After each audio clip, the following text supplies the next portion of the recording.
We're here at the Cabin Store in Mount Hope, Ohio.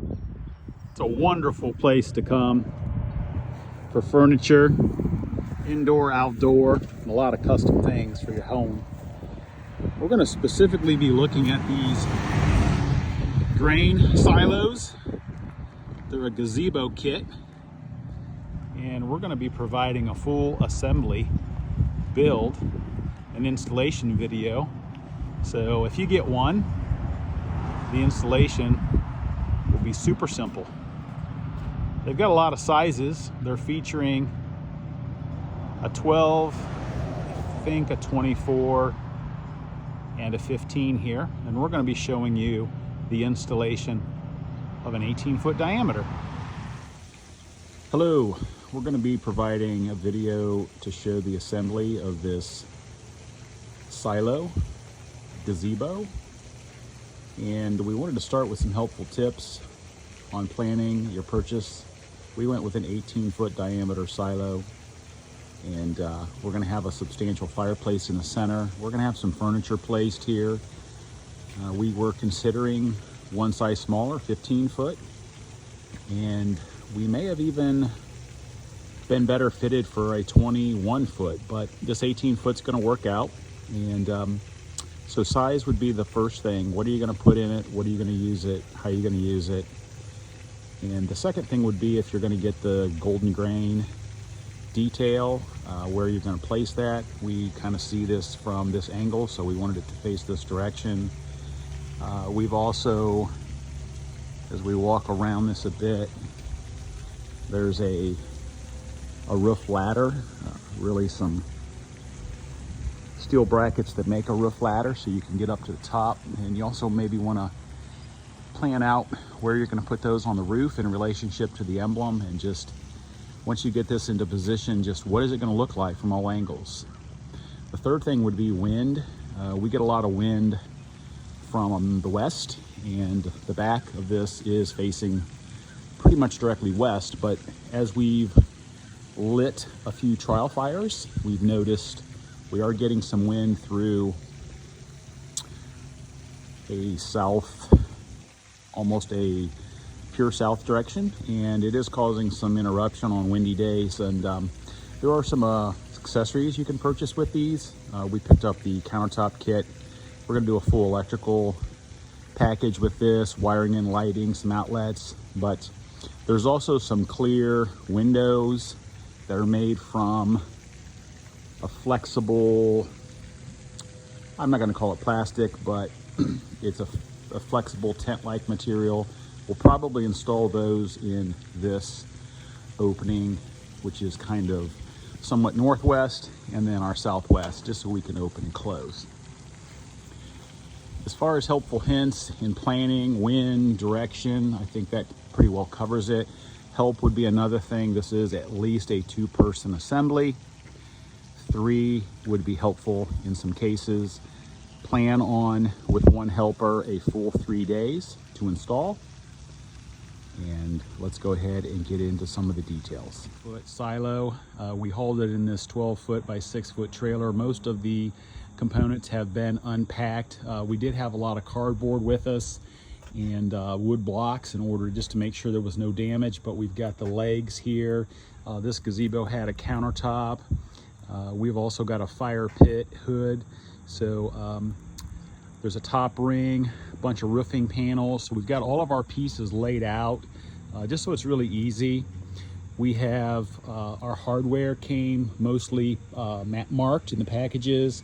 Like this box had hardware for the fire pit. Another box here was hardware for the roof. So it's pretty easy to identify all of your screws and your nuts. You will need some tools. You're going to need some wire cutters to cut straps. A lot of this is wired together, so we got some lineman pliers, crescent wrench. You're going to need a 9/16 open end wrench, 1/2-inch open end wrench, an impact driver with a 1/2-inch socket, 9/16 inch socket. You also are going to want some drill bits and some earplugs. The earplugs are necessary because when you're tightening these bolts using a ratchet, it can be very loud. So what we've got here, an 18-foot gazebo. slash silo, and it's got 6 legs, and in this case it's got 6 steel sections that first thing we did is we got them out here and lined them up, and we bolted them together. So we kind of loose fit everything. We put all the bolts in, and then we hand tightened them finger tight, and then we came back and we tightened up everything. So we also put these panels on blocks, which this whole thing is being built on a concrete pad, but we put them on blocks because we wanted to be able to move them without damaging the concrete. These bolts are the 3/8 by 1. It's very important when you're bolting your panels together that you're running your bolts from the outside in, because you're going to have a leg that's going to be bolted onto this, and you have to have room for it. The next thing, you have these clips. They're for the roof. You'll notice, if you look very carefully, that these clips, they're not symmetrical. There is an up and there is a down. So it's very important that the clip orientation is this one single bend here goes up toward the roof, and this double bend that you see the difference, it's down. Again, bolt through. You're going to put these on a 2-1. So as you'll see, right over each leg, this is where we started. We've got a narrower tip. This is because there's going to be a roof seam here. Then we go wide, count of 2, back to a narrow tip. And we do this all the way around. We put all these clips on. Again, we finger tight everything. So we're going to actually start to assemble the roof. We're going to take some videos along the way just to make it super easy for you. Stay tuned.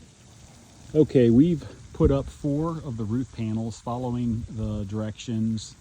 There are 4 panels that have a hole drilled, pre-drilled at the top. You see it right there. There's only 4 that have that. And the ring is the top ring, and what we did is we set up a ladder and we had some blocking, and we basically bolted those 4 panels at 12 o'clock, 3 o'clock, 6 o'clock, and 9 o'clock. We made sure all of our hole spacing was equal, and then we've got a helper here, so we are 2 people putting this together. We also then put our 2 screws right here in our clips, and then your seams sit on those narrow clips.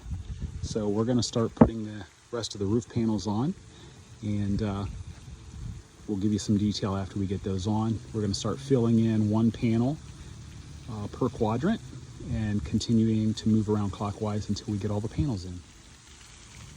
We have the roof on, so we set all the panels as we indicated earlier. We hand tightened everything. Once everything was aligned, we came back and tightened everything up with an impact. Just some notes. So when you put the ladder rungs on, you've got a separate washer. We took the neoprene washer off and we put it between the L bracket and the roof for a watertight seal and for protection.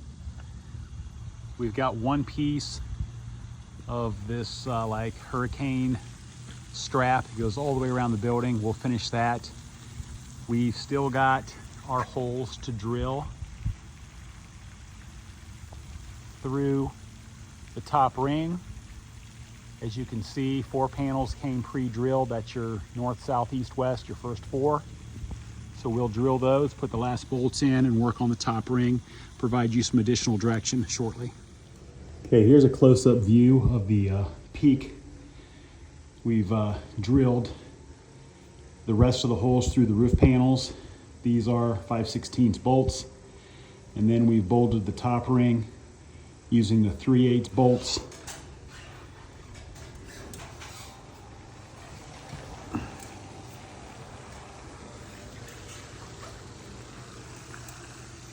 Here's that top ring.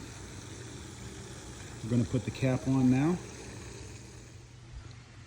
Okay, here's a close-up view of our fire pit hood. Starting at the peak, we've got our first 4-foot section split about halfway down, halfway through the roof. And we've got 1/4-inch machine screws holding the 2 pipes together at the seam. Our chains are on the 3rd row from the peak down. And this is an 18-foot diameter. Worked out 4 chains would be every 6 holes. Our flue pipe's connected to the top flange on the hood itself. All of these bolts that you see here at the top ring and in the seams are all the 5/16 by 1. There's the eye hook, carabiner. We had extra chain, so we went ahead and we just pulled it tight and bolted it together using 2 of the 5/16 by 1 1/4 screws. On the inside, you can see all the nuts. Everything's bolted together. The main 2 sections, these are all bolted together with the 3/8 by 1 1/4 bolts.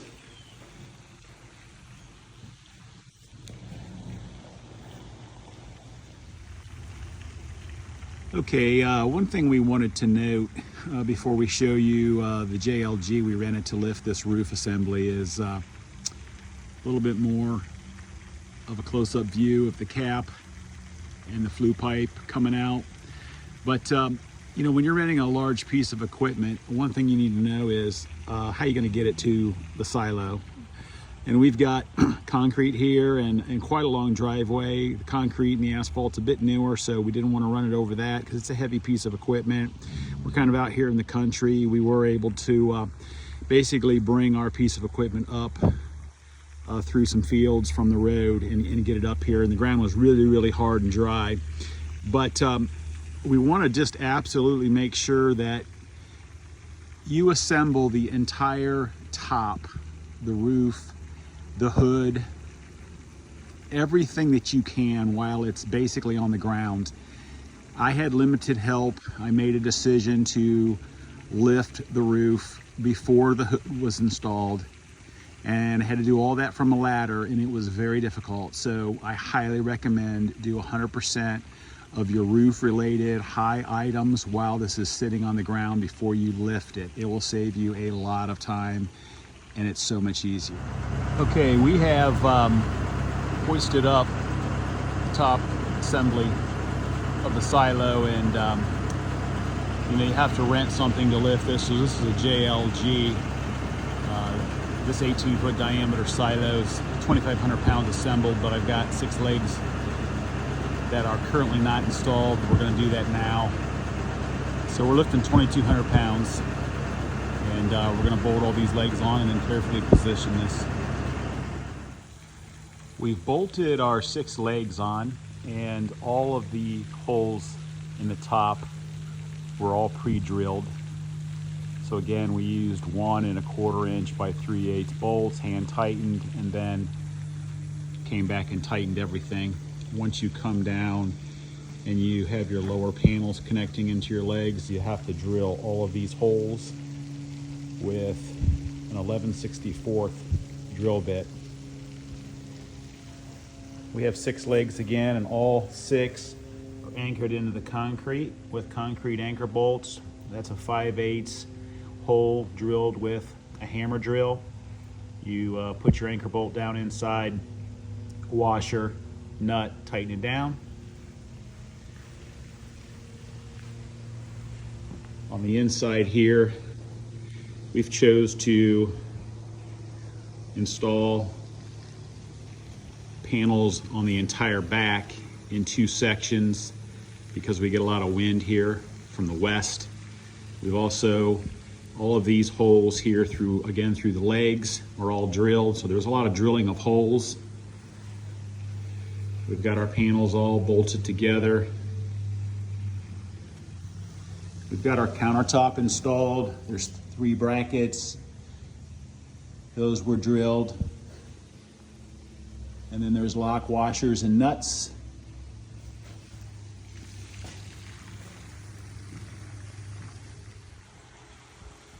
I hope this video makes your installation a lot easier.